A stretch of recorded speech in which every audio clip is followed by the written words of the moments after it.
guys! This is Marie Cris Octavio, and for today's video guys, mag-share po ako sa inyo or mag-update po ako sa inyo ng aking pagbubuntis. Since may nangangamusta, may mga nagtatanong kung kamusta daw po yung pagbubuntis ko, kung maselan daw ba ako, sa magiging pangatlo kong anak, kung lulobin ng Diyos. Ayan. Sa mga nakakaalam or nakakita ng post ko, last Saturday, ayan, ito yon. Ako po kasi guys, nabigla din po ako at napansin ko lang din nung last Saturday na parang, delay na ako ng 5 days, mga ganun 5 days or 7 days. Doon ko lang din napagtanto na parang buntis pala ako. So, that time, syempre may gatherings kami noon. After nung pag-uwi ko mga 11 or 12, ganun ng gabi na, nag-check ako since meron akong ready dito na parang 10 pieces ata na pregnancy test na binili ko sa Shopee. Mura lang siya guys. Ilalagay ko na lang po sa comment section yung link. At maganda talaga yung pregnancy test na yun. Meron nga nag-comment sa akin, sana all mayaman sa pregnancy test. Hindi nila alam, naka-discount ako sa Shopee at mura lang siya. Nasa 100 mahigit ata, hindi ko matandaan guys eh. So, bumili kasi ako ng para at least ready ako in case man, di ba, may handa tayo. Kasi dito may hirap din bumili sa labas, lalo't nasa probinsya kasi ako, hindi ako agad makakalabas, malayo kami sa tindahan or sa bayan. So ayun, at least pagka-uwi ko nga nun guys, nag-test ako ng pregnancy test. So ayun nga, sobrang nabigla talaga ako guys. So ito nga yung naging video ko that time. Sabi ko, hindi ko alam kung ano ba magiging reaction ko. Kasi kitang-kita agad, napakalinaw. 7 days delayed pa lang ako nun guys ha. Ang strong talaga nung result niya. Dapat kasi guys, magkakaroon ako this May 2. Kasi ang last period ko is April 2. So expected, dapat ko meron ako ngayong May 2. And then, nag-check ako, parang May 9 na. Sabi ko, bakit May 9 na? Wala pa rin. Noong Saturday ko nga lang napansin. So, ngayon nga, pag-uwi ko, nag-test ako, positive agad.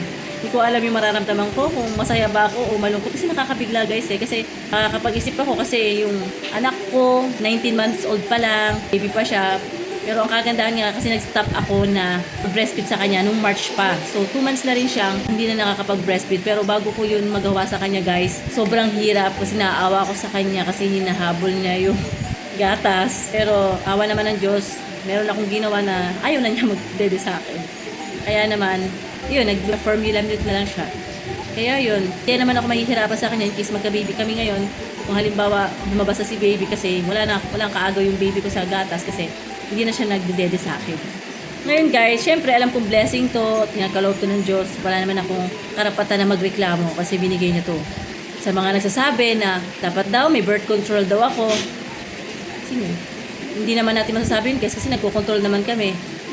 Pero hindi kami gumagamit ng kahit anong mga gamot. Nagagawa naman namin yon. Kaya lang, syempre, hindi natin masabi talaga kung gusto talaga ng Diyos na magkaroon tayo ng baby, di ba? Kasi yung una kong anak, 5 years old siya bago nasundan itong pangalawa. Akala ko bunso na talaga to kasi 5 years gap sila. Tapos ito nga po, 19 months na siya, magdadalawang taon na siya ngayong September. Tapos ayun nga, ito naman. Siyempre parang nabigla din naman ako na akala ko nga, hiling ko nga sana dalawa na lang kasi nakababae lalaki na ako. Pero wala tayong magagawa. Tsaka blessing to at masaya naman ng marami, di ba? Nga, ang inisip ko din kasi guys, yun nga, bata pa si B-boy at tsaka hindi niya may enjoy yung pagiging baby pa niya kasi nga, may baby na ulit ako. And then, may goiter ako. Kung napapasin niyo guys, ayan. Simula noong 2019, nakita ko siya may maliit kasi nga, nagbubuntis ako sa panganay ko.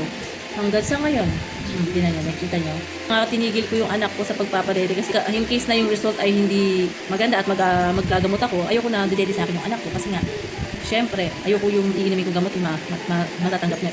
Pero sabi naman ng iba, meron naman daw na gamot na pwede naman habang nag-breastfeed. Pero awang ko, ayoko pa rin. Kaya sabi ko, titigil ko na lang din muna na yung pagpapadede ko sa anak ko. Tsaka ang hirap din kasi umalis guys na kasama ko siya. Nagbit-bit ko siya habang nagbabiyahe kami.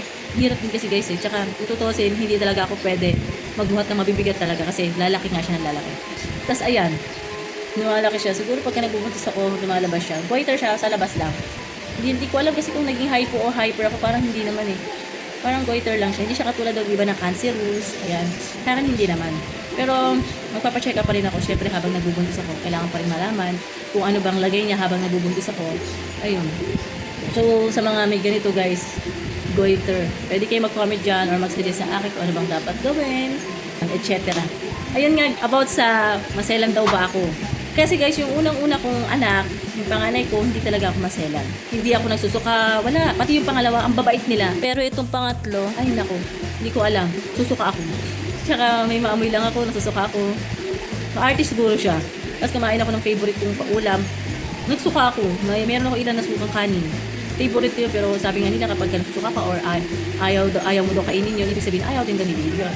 At kung gusto mo kainin yun, gusto daw ng baby yun. E paano pala pagka gusto ko matamis na matamis? Pero syempre, lilimitahan lang natin yung pagkain natin na gano'n kasi hindi rin maganda yung kumain na masyadong matamis kasi nga, baka lalo lumaki si baby sa loob. Sabi nila, tsaka huwag masyadong marami sa kanin. Kasi nga, hihirapan tayo mga anak. Pwede naman natin silang palakinin kapag sa paglabas na lang. Kasi yung isa kong anak na nakapag-diet din ako kahit papaano, yung pangalawa. Tsaka malayo ako sa tindahan. Siguro kung malapit ako sa tindahan, sa labas sa kainan, nakakain ako ng marami-marami. Okay din naman yung ganito na malayo ka sa hindi ka matutok sa kumain. Tsaka yun, lagi ako naglalakad-lakad din nun. Kaya, hindi naman siya sobrang laki. Pero hirap po talagang mga anak. So, ayun lang guys, ang masishare ko, masilan po ako ng konti dito sa pangatlo. Hindi gaya sa una at pangalawa ko. Kasi nagsusuka talaga ako sa ngayon. Ayun lang guys, at delay po ako ngayon ng 14 days. So, sa 6 weeks na po ako. So, ayun lang guys.